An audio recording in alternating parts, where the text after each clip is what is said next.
warahmatullahi wabarakatuh. Di sini saya akan menjawab soal UAS mata kuliah pengantar ilmu komunikasi. Langsung saja ke soalnya. Yang pertama yaitu jelaskan topik materi menarik yang sudah dipelajari dan sertakan contoh nyatanya. Baik, saya jawab. Topik materi yang paling menarik yaitu tentang desain komunikasi visual sebagai ilmu pada pertemuan keempat. Desain komunikasi visual merupakan ilmu yang mempelajari konsep komunikasi dan ungkapan daya kreatif yang diaplikasikan lewat berbagai media komunikasi seperti ilustrasi, huruf, layout, warna, komposisi guna menyampaikan pesan secara visual. Kemudian yaitu persepsi ialah memberi makna pada stimuli indrawi. Sensasi ialah bagian dari persepsi. Walaupun begitu, menafsirkan makna informasi indrawi tidak hanya melibatkan sensasi, tetapi juga atensi, ekspektasi, motivasi, dan memori. Adapun persepsi menurut Wortmann, Loftus, and Weaver yaitu proses otak menginterpretasikan sensasi yang kemudian diatur dan diberi makna, sedangkan sensasi merujuk pada pesan yang dikirim ke otak melalui penglihatan, pendengaran, pengecapan, dan penciuman. Adapun menurut Deddy Mulyana, persepsi menjadi dua bagian, yaitu persepsi terhadap objek atau lingkungan dan persepsi terhadap manusia atau sosial. Faktor eksternal yang mempengaruhi perhatian atau atensi yaitu gerakan, intensitas, kontras, dan stimuli. Adapun faktor internal yang mempengaruhi perhatian yaitu atensi, faktor fisiologis, faktor psikologis, dan faktor sosial budaya seperti gender, agama, tingkat pendidikan, pekerjaan, penghasilan, dan lain-lain. Contoh kasus nyata dari persepsi ialah ketika seseorang dihadapkan dengan suatu gambar dan diminta untuk menjelaskan apa arti gambar tersebut, maka masing-masing individu akan menjawab dan menjelaskan gambar tersebut sesuai dengan apa yang dilihat orang tersebut. Dan masing-masing orang akan menjawab dengan interpretasi yang berbeda meskipun yang dimaksud yaitu sama. Itulah yang dinamakan persepsi. Soal yang kedua yaitu jelaskan unsur-unsur komunikasi. Yang pertama yaitu komunikator. Komunikator merupakan pihak yang berinisiatif mengawali sebuah pembicaraan dalam mewujudkan komunikasi yang efektif. Seorang komunikator juga berperan dalam memberikan tanggapan, menjawab pertanyaan, dan memberi masukan yang disampaikan oleh komunikan baik secara langsung maupun tidak langsung. Adapun syarat-syarat menjadi seorang komunikator yang baik yaitu proximity atau kedekatan dengan khalayak, attractiveness atau mempunyai kesamaan dan daya tarik sosial dan fisik. Adapun keefektifan komunikator dalam menyampaikan pesan dapat dilihat dari faktor etos komunikator dan sikap komunikator. Etos komunikator merupakan gabungan kognisi, afeksi, dan konasi. Faktor tersebut juga tidak timbul begitu saja, akan tetapi harus dipupuk dan memerlukan proses. Lalu adapun faktor yang mempengaruhi etos komunikator yaitu kesiapan, kesungguhan, ketulusan, kepercayaan, ketenangan, dan lain-lain. Lalu yang kedua yaitu komunikan. Komunikan merupakan sasaran dalam komunikasi.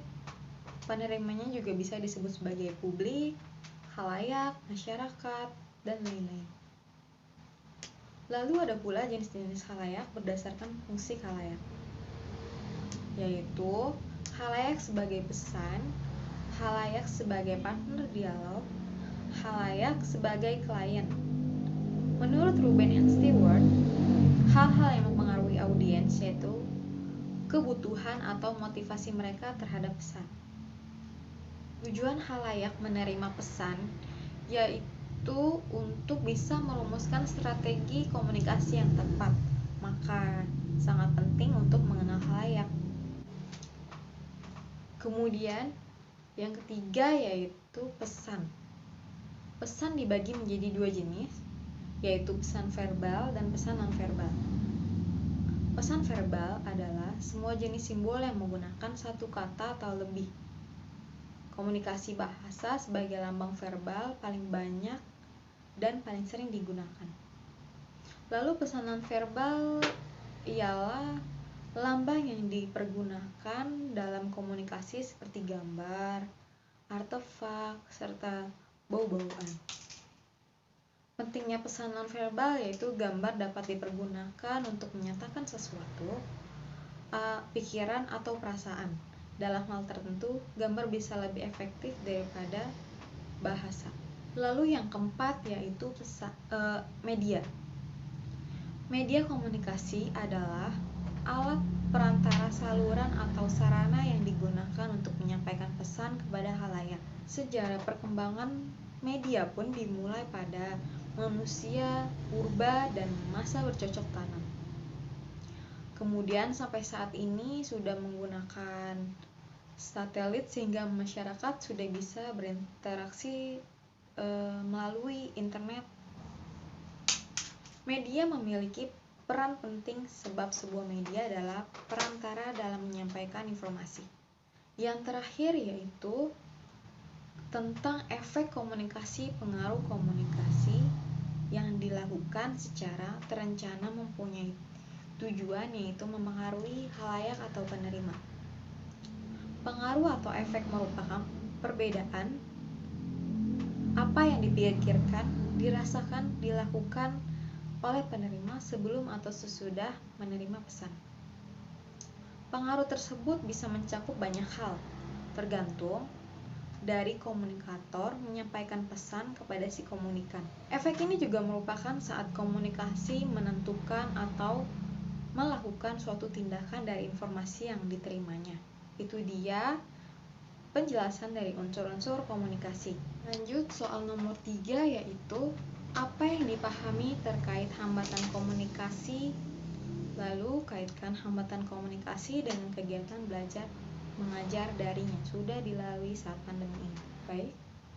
Hambatan atau gangguan merupakan segala sesuatu yang mengganggu kelancaran komunikasi serta menghambat kelancaran pengiriman dan penerima pesan. Pada umumnya, hambatan memiliki dua sifat, yaitu hambatan objektif dan hambatan subjektif. Hambatan objektif merupakan hambatan terhadap proses komunikasi yang disengaja dibuat oleh pihak lain tetapi lebih disebabkan oleh keadaan yang tidak menguntungkan. Seperti contohnya cuaca, waktu yang tidak tepat, atau berada di tempat keramaian. Yang kedua yaitu hambatan subjektif, yang merupakan hambatan yang disengaja dibuat orang lain sebagai upaya penentangan. Hambatan pesan bisa saja tidak tersampaikan dikarenakan adanya hambatan pada faktor internal dan eksternal. Adapun hambatan internal dalam kegiatan belajar mengajar daring selama pandemi ini, yaitu sebagai mahasiswa belajar dari rumah justru lebih sulit karena adanya banyak gangguan yang sifatnya kurang kondusif, pikiran menjadi buyar, dan susah untuk mengendalikan mood ketika ingin mengerjakan tugas. Kemudian untuk faktor eksternal dalam kegiatan online class ini atau daring, diantaranya ialah kendala waktu, kurangnya dukungan di lingkungan sekitar seperti lingkungan yang susah akses sinyal atau kuota yang terbatas. Hal tersebut berkaitan dengan konteks mentalitas siswa yang mempunyai kendala dan tuntutan tentang tugas yang diberikan secara terus-menerus. Oleh karena itu, keefektifan program pembelajaran tidak hanya ditinjau dari segi tingkat prestasi belajar saja, melainkan pula ditinjau dari segi proses dan sarana yang digunakan. Lanjut ke soal nomor 4, yaitu menjelaskan rancangan karya yang sudah saya buat dari tugas individu dengan dikaitkan terhadap unsur-unsur komunikasi. Pertama-tama, topik yang saya ambil untuk tugas individu ini ialah tentang ketidakadilannya pengurangan masa tahanan bagi para tersangka korupsi yang telah merugikan negara. Kemudian, dari karya ini yang kita tahu bahwa masyarakat menilai langkah pemerintah kurang tepat dan berpendapat bahwa narapidana lebih baik berada di dalam lembaga kemasyarakatan guna menjalani physical distancing dengan pengawasan, dibandingkan berada di luar yang malah berpotensi terkena virus. Keresahan masyarakat nyatanya tidak sampai di situ. Kebijakan tersebut dianggap sebagai halangan dapat meningkatkan angka kriminalitas karena tidak adanya jaminan dari pemerintah bahwa mereka yang diberikan hak integrasi dan asimilasi tidak akan mengulangi kejahatannya. Mengingat kehidupan masyarakat di tengah pandemi ini semakin sulit, dan pegiat anti korupsi juga tampak kritis menyikapi peraturan tersebut karena dikhawatirkan Kemenkumham tersebut mutatis mutandis terhadap kebijakan narapidana koruptor. Karena arus penolakan selama ini dalam lembaga permasyarakatan atau lapas yang diperuntukkan narapidana korupsi tidaklah over capacity. Sebagai komunikator, alasan memilih berita tersebut karena banyak pro dan kontra terhadap wacana pemberian asimilasi narapidana koruptor. Kemudian untuk target membacanya yaitu untuk kaum milenial. Karena zaman sekarang banyak kaum milenial yang terjun ke dunia politik. Kemudian untuk alasan pemilihan bentuk karya komik strip agar si pembaca mudah memahami isi berita dengan gambar dan tulisan yang dibuat secara menarik pada komik. Lalu pesan yang terkandung dalam komik strip tersebut ialah jika keputusan asimilasi ini disahkan, kemungkinan besar akan terjadi seperti dalam komik tersebut, di mana ketidakadilannya tahanan yang seharusnya masih banyak prioritas yang berhak menerima remisi tersebut, seperti narapidana yang usia sudah di atas 60 tahun, narapidana yang sudah memiliki kondisi kesehatan yang cukup lama tidak membaik, atau narapidana yang melakukan kejahatan tergolong ringan.